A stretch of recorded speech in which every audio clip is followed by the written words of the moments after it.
Hello বন্ধুরা, সবাইকে good morning and নমস্কার আমার এই ব্লগে। তো সকাল সকাল আমি আমার দিনের শুরুয়াত করছিলাম গরম জল আর লেবুর রস দিয়ে। আজকে আমি চলে যাচ্ছিলাম ডাউনটাউন এরিয়াতে। সো ডাউনটাউন বেসিক্যালি যেখানে বড় বড় বিল্ডিংস আর কমার্শিয়াল স্পেসেস থাকে, তো ওকে ডাউনটাউন বলে। ফাইনালি পৌঁছে গেছিলাম ডাউনটাউনে। আর সত্যি আমি যখন ডাউনটাউন আসি না, আমার খুবই ভাল লাগে। বিকজ আমি মুম্বাই থেকে আছি, আমাকে ক্রাউডেড প্লেস বেশি ভাল লাগে। আমার কাজ হয়ে গিয়েছিল শেষ, আর আমি আসছিলাম বাড়ি। খুবই ঠান্ডা লাগছিল। অ্যান্ড দেখতে পাচ্ছ কত স্নো জমে গেছে, আমার পুরো পা ঢুকে যাচ্ছিল, এতগুলো স্নো জমে গেছে।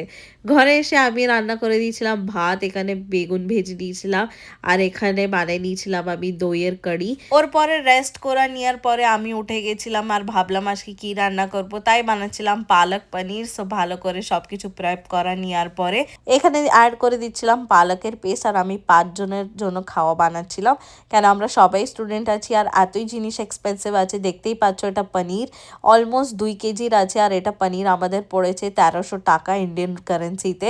তো সবই জিনিস এক্সপেন্সিভ আছে, তাই জন্য আমরা সবাই মিলেমিশে রান্না করি। তো আজকে আমার টার্ন ছিল, তাই আমি রুটি আর পালক পনির বানাইছিলাম। আমি ওদের টেস্ট করাইছি পালক পনির অ্যান্ড সবাইকে খুবই ভালো লেগেছে। তো আমার টার্ন ছিল অ্যান্ড সত্যিই ভালো হয়েছিল। আই হোপ তোমাকে ব্লগ ভালো লাগলে প্লিজ আমাকে ফলো করবেন। Thank you.